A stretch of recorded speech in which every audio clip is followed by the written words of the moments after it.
Bismillahirrahmanirrahim. Alhamdulillahirabbil alamin wassalatu wassalamu ala asyrafil anbiya'i wal mursalin sayyidina Muhammadin wa ala alihi wa sahbihi ajmain, amma ba'd. Alhamdulillah, sore hari ini kita melanjutkan kajian penjelasan syarah Al-Waraqat karya Imam Jalaluddin Al-Mahalli rahimallahu taala wa nafa'ana bihi wa bi ulumi fid dharain amin. Qal, ini pertemuan ke-11 dari pembacaan karya ini. Qal wa min wajhin akhar yang qasimu ila haqiqatin wa majazin. Dari sisi yang lain, kalam itu bisa terbagi kepada hakikat dan majaz. Ini dari sisi penggunaannya.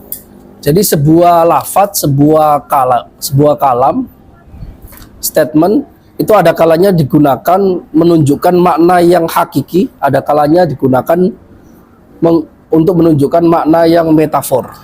Dikenal di dalam bahasa Arab sebagai haqiqah wa majaz.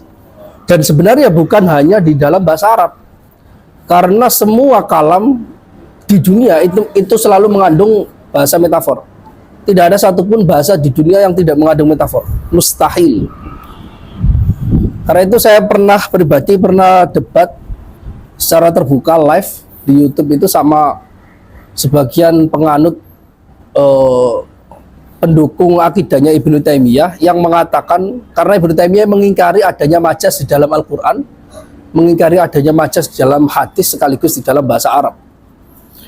Padahal Imam Sibawai sendiri di dalam Alkitab, yang mana Imam Sibawai itu merupakan dianggap sebagai orang yang mengkodifikasikan secara lengkap ilmu nahwu dan menjadi inspiratornya Imam Syafi'i, dan beliau hidup di zaman salaf, itu menyebut majaz sebagai at-tawassu' fil kalam. Jadi istilah klasik di dalam bahasa Arab itu majaz itu bahasa metafor adalah at-tawassu' fil kalam. Karena orang Arab itu malah paling banyak menggunakan majaz, dan saya buktikan di sana Imam Bukhari juga menggunakan majaz, mengakui adanya majaz. Jadi salah orang mengatakan bahwa saya tidak ada majaz di dalam Al-Quran, Sunnah, dan sebagainya. Fal haqiqah ma baqiya fil isti'mal. Definisi yang dihadirkan oleh Imam Haramain di sini adalah ada dua definisi haqiqah dan juga ada dua definisi majaz. Pertama, fal haqiqah ma baqiya fil isti'mali ala maudhu'ihi. Definisi pertama, kalimat yang disebut sebagai haqiqah adalah ma baqiya, sebuah diksi, sebuah kata yang masih tetap fil isti'mal, di dalam penggunaannya, penggunaan untuk digunakan di dalam redaksi Arab, ala maudhu'ihi, pada makna asli di mana kata ini dibuat. Maudhu' itu makna yang menunjukkan makna asli. Jadi ada wadhu'. Wadhu' itu buatan, ada istilah proses namanya al-wadhu'. Al-wadhi' yang membuat makna dari sebuah kata itu adalah al-wadhi', adalah orang Arab. Kemudian al-maudhu' itu yang dibuat. Jadi kata yang asli memiliki makna asli ketika makna itu dibuat oleh orang Arab untuk menunjukkan makna tertentu. Itu disebut sebagai maudhu', maudhu'. Dari mana kita tahu makna itu, makna aslinya apa?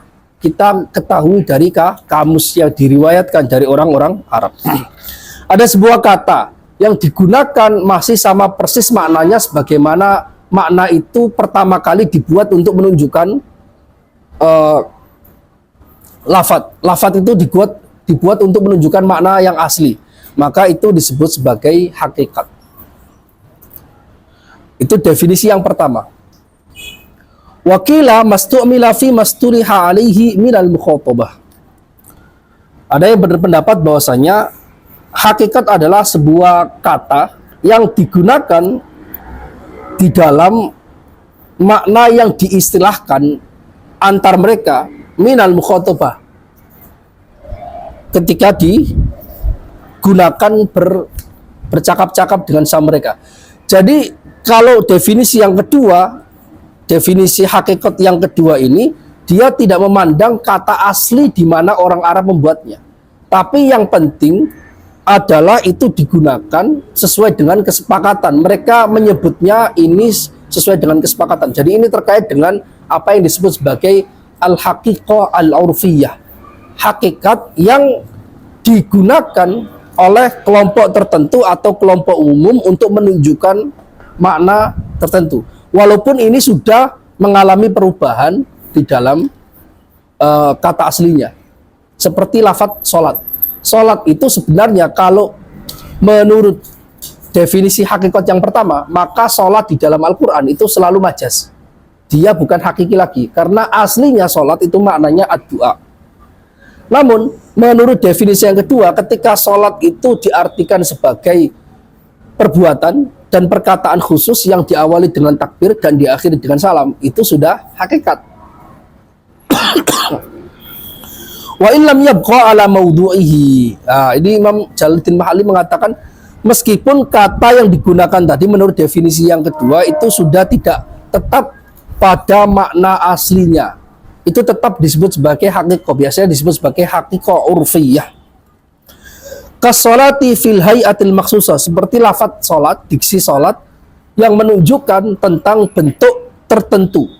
Itu merupakan hakikat menurut definisi yang kedua, bukan hakikat menurut definisi yang pertama. Karena menurut definisi yang pertama, sholat itu makna aslinya, hakikinya adalah fa'innahu lam yabqa ala mawdu'ihi. Karena lafadz sholat menunjukkan gerakan tertentu, itu tidaklah tetap pada makna aslinya al-lughawi yang secara linguistik, wa huwa du'a'u bi khairin, yaitu makna secara linguistik yang asli sholat itu adalah doa kebaikan. Maka menurut definisi yang pertama, hakikat, maka sholat ini bukan merupakan hakikat, tapi dia majas. Tapi menurut definisi yang kedua terkait hakikat, itu dia masih hakikat, yaitu hakikat syar'iyah atau hakikat urfiyah. Wadabati lidzatil arba'i kal himar. Dan diksi dabbah, hewan melata, menunjukkan hewan-hewan yang berkaki empat. Misalnya keledai. Jadi menurut definisi yang kedua, ketika orang Arab menyebut dabbah itu maksudnya adalah keledai, kuda, dan bigol, pertengahan peranakan antara keledai dan kuda. Maka itu bagi mereka itu hakikat. Ya ini karena mereka sudah menunjukkannya itu. Menunjukkan atau menyepakati itu digunakan untuk menyebutkan 3 hewan itu saja. Berarti itu hakikat menurut definisi yang kedua, bukan menurut hakikat definisi yang pertama. Karena makna asli secara lugawi, dabbah itu wa huwa kullu ma yadubbu 'alal ard. Setiap hewan yang melata di atas bumi. Semuanya. Jadi bukan hanya kuda, bukan hanya keledai, dan bukan hanya bigol. Jadi kalau orang Arab menyebut dabbah, itu maksudnya adalah 3 hewan saja. Keledai, kuda, ataupun bigol. Karena itu di dalam Al-Quran, kalau kita nggak tahu teori ini, maka kita nanti akan salah paham. Wa ma min dabbatin fil ardi illa 'alallahi rizquha. Tidaklah hewan melata di atas bumi, di bumi, kecuali Allah memberikan rezeki padanya. Kalau orang Arab asli, orang Arab yang zaman sekarang, memahaminya itu dengan modalkan bahasa Arab mereka saja, maka mereka hanya memahami ayat ini memberikan jaminan rezeki pada 3 hewan saja, yaitu keledai, kuda, sama bigol. Padahal di dalam Al-Quran tidak sedang membicarakan soal hakikat yang urfiyah, tapi dia hakikat lugawiyah. Hakikat lugawiyah, bahwasanya semua hewan yang ada di atas bumi ini diberikan jaminan oleh Allah rezekinya. Jelas ya? Jadi penggunaannya penting. Ada satu kata yang sering salah paham. Karena mereka nggak paham usul fikih. Misalnya gitu, ada masjid di depannya, terus ada tulisannya, wa annal masajida lillahi fala tad'u ma'allahi ahada. Dan bahwasanya masjid milik Allah, jangan memanggil kecuali selain Allah. Itu dianggap sebagai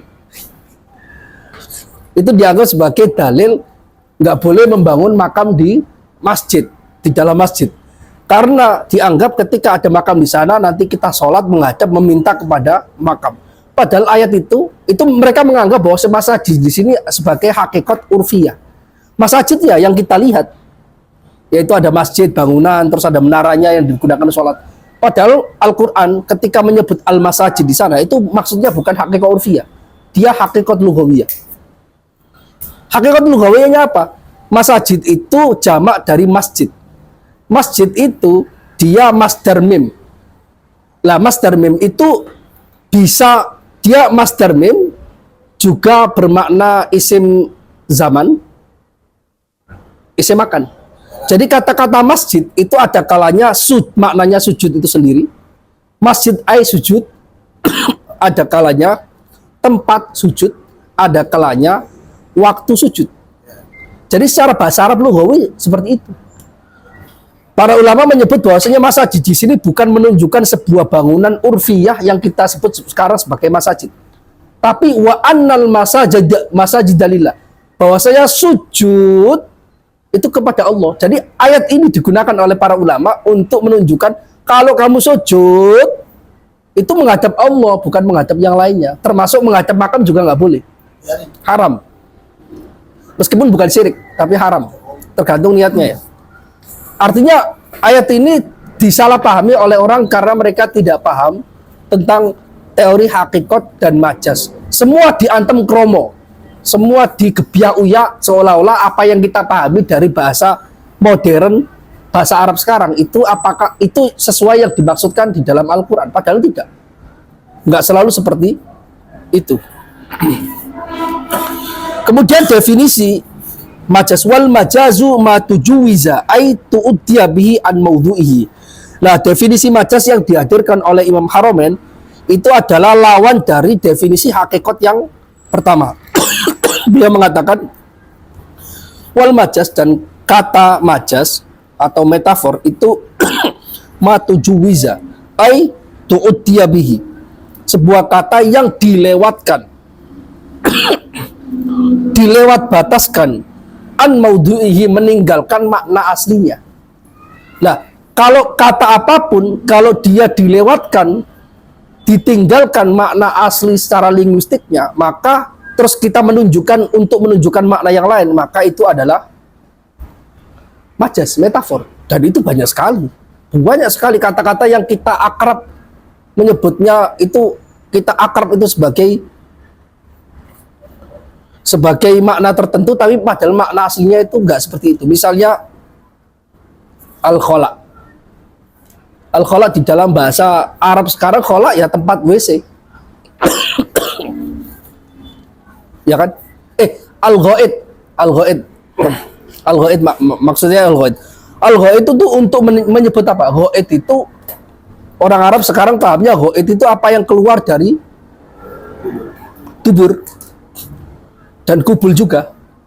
Padahal ghaid makna aslinya, lughawinya itu adalah al-murtafi' minal ard. Jadi ada bagian bumi yang agak menonjol, agak tinggi, itu disebut sebagai ghaid. Itu makna aslinya. Karena itu ketika kita menunjukkan di dalam bahasa fikih juga al-ghaid itu maksudnya adalah menunjukkan kotorannya. Itu sebenarnya udah majaz. Karena itu semacam penghalusan kata. Tidak menyebut secara langsung kotoran yang keluar, tapi menyebut tempat di mana kotoran itu biasanya dikeluarkan. Karena orang zaman dulu, itu ketika mau buang air, cari tempat yang agak sepi, agak tinggi, terus digunakan untuk buang air di sana. Jelas ya? Jadi itu sering digunakan. Jadi al-ghaid itu sekarang udah digunakan dengan makna majasinya. Kita menyebutnya sebagai itu makna majasi. Atau menggunakan teori yang kedua, definisi hakikat yang kedua, maka ghaid sendiri sekarang udah menjadi hakikat urfiyah. Ghaid yang menunjukkan sesuatu yang keluar dari dubur itu sudah menjadi hakikat urfiyah, tapi aslinya majaz lughawi. Jadi majaz lughawi kemudian dialihkan menjadi hakikat urfiyah. Jadi urutannya itu pertama hakikat lughawiyah, majaz lughawi. Kalau dialihkan kepada definisi yang kedua, dia menjadi hakikat urfiyah. Jadi majaz lughawi itu setara dengan hakikat urfiyah ketika digunakan menunjukkan makna tertentu dan orang-orang sudah langsung paham. Jelas ya? Penamaannya majaz lughawi gitu.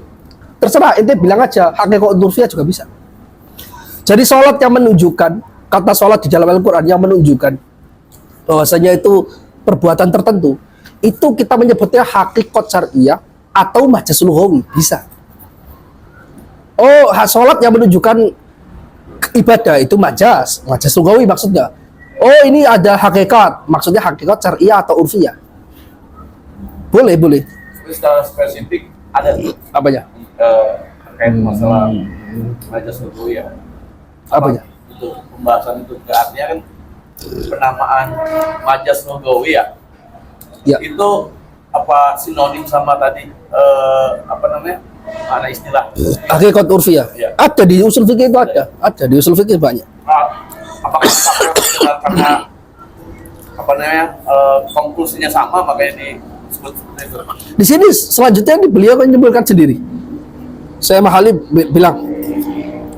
Jadi definisi majaz yang bahwasanya majaz itu kata yang dilewatkan dari makna aslinya. Itu dikatakan di sini hadza alal ma'nal awwal lil haqiqah. Ini menurut makna pertama hakikat yang didefinisikan itu.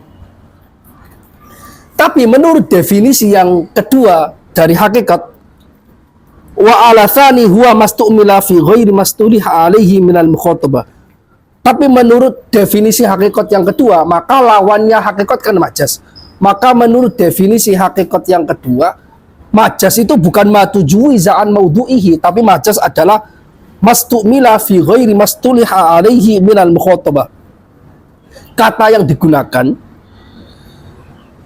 untuk menunjukkan kata yang digunakan dalam makna selain yang disepakati menjadi istilah ketika beraudiensi, berkata-kata.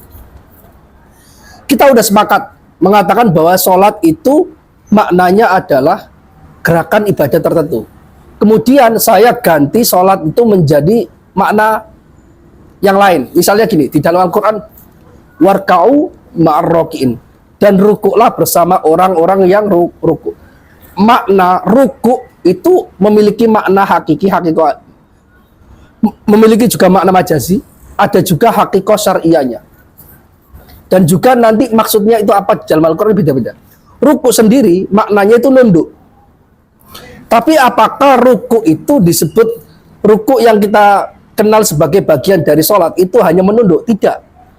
Ada makna tertentu, yaitu menunduk ketika setelah berdiri sholat.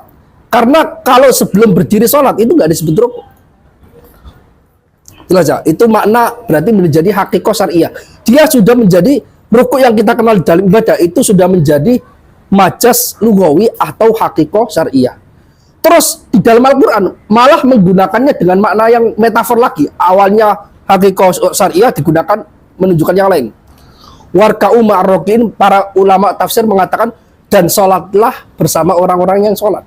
Bukan hanya sekedar rukuk. Karena dalil ini dalil untuk menunjukkan orang, memerintahkan orang sholat bersama-sama orang yang sholat. Bukan sekedar rukuk. Kalau sekedar rukuk berarti kita diberitakan rukuknya bareng orang, sholatnya nggak bareng orang.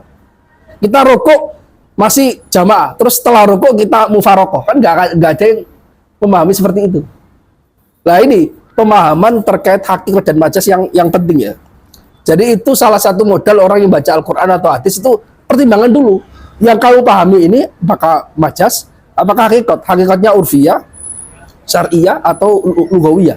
Itu semuanya berbeda. Nah ini diterangkan.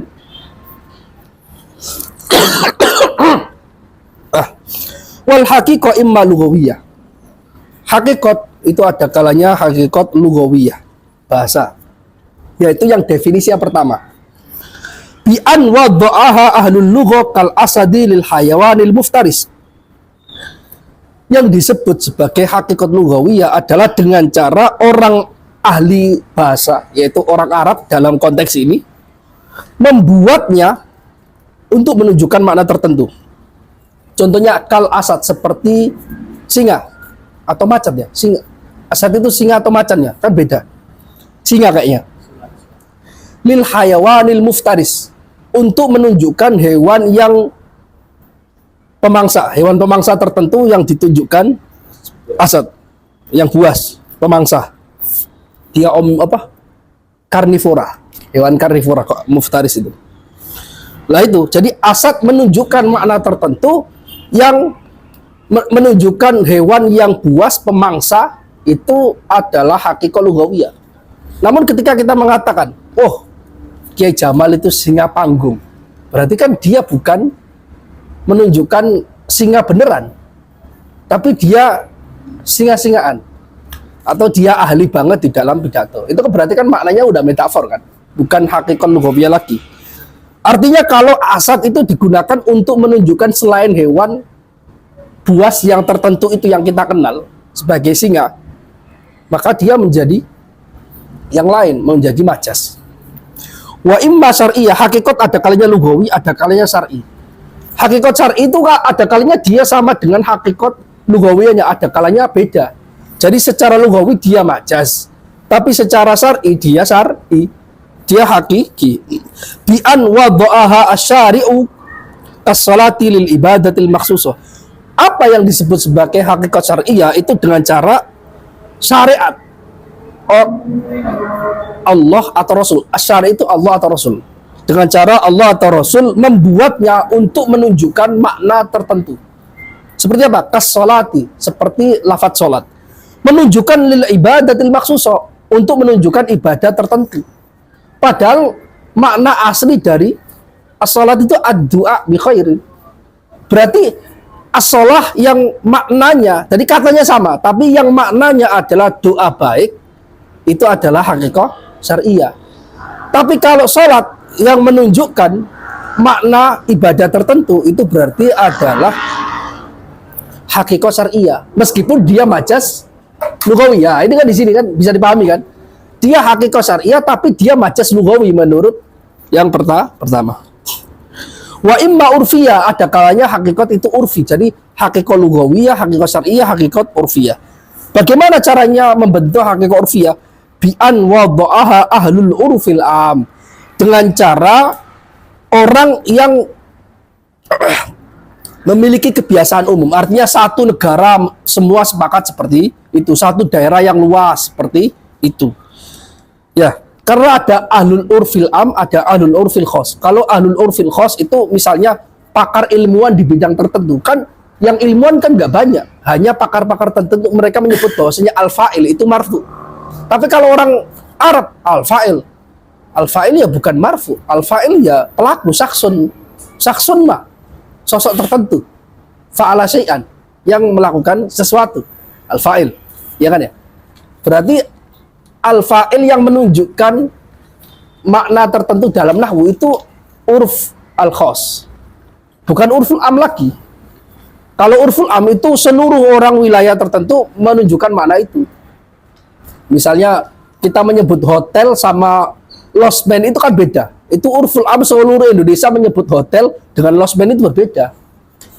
Ya, seperti itu. Kadaba lidzatil arba, seperti lafadz dabah menunjukkan hewan yang berkaki 4, kal himar. Maksudnya itu hanya 3. Keledai, kuda, sama bihol. Peranakan antara keledai dan kuda. Itu umum. Orang Mesir, orang Yaman, pokoknya orang Arab secara umum menyebut dabah itu hanya menunjukkan itu. Misalnya mereka mengatakan ini dabatak, itu maksudnya ya 3 itu, antara keledai, kuda, sama bihol. Kalau kita datangkan misalnya kucing, nah ini bukan dabah mereka menyebutnya bukan dabah. Kal khimar, seperti keledai, wahia lughatan. Padahal dabah menurut bahasa, berarti menurut hakikat lughawiyah itu likulli ma yadubbu atau yadibbu, terserah, alal ard, setiap hewan yang melata di atas bumi. Ada juga bi an wada'aha al ahlul urfil khas wal khasi. Jadi ada hakikat urfiyah amah, hakikat urfiyah khosoh. Contohnya adalah kal fa'il lil ismil ma'ruf inda nuhat, seperti kata al-fa'il menunjukkan isim yang sudah dikenal menurut orang ahli nahwu. Hanya orang ahli nahwu yang menyebut fa'il itu seperti itu. Orang yang lain tidak menyebutnya seperti itu. Ya kan? Kalau di dalam ilmu kalam misalnya, ini khos banget, khusus di dalam nahwu. Misalnya di dalam ilmu kalam, al-fa'il ya bukan marfu lagi. Al-fa'il itu al-khaliq. La fa'ila illallah. Tidak ada pelaku yang hakiki kecuali Allah. Yang lainnya majazi. La fa'ila haqiqatan illallah. Karena sifat Allah wahdaniyah fil af'al. Dalam perbuatan. Itu kan la fi'la illa lillah wa la fa'ila illallah. Tidak ada perbuatan apapun kecuali itu milik Allah seluruhnya. Dan tidak ada kreator yang beraksi secara hakiki kecuali itu Allah saja. Al-fa'il, satu kata di dua ilmu yang berbeda itu maknanya berbeda karena urfil khos itu adalah kebiasaan khusus di ilmu nahwu, khusus di ilmu kalam, atau khusus di ilmu yang lain juga ada lagi, beda lagi ceritanya. Ya, ini ilmu filsafat juga beda lagi. Wa hadza taqsim masin ala ta'rif tsaniyah. Pembagian hakikat menjadi lughawiyah, urfiyah, syar'iyah itu terjadi menurut definisi yang kedua. Definisi yang kedua itu membuat bahwasanya segala hal walaupun lughawiyahnya beda, tapi kalau sudah disepakati dia sebagai hakiki, maka menjadi hakiki. Maka mengenal hakikat urfiyah, hakikat syar'iyah, hakikat lughawiyah.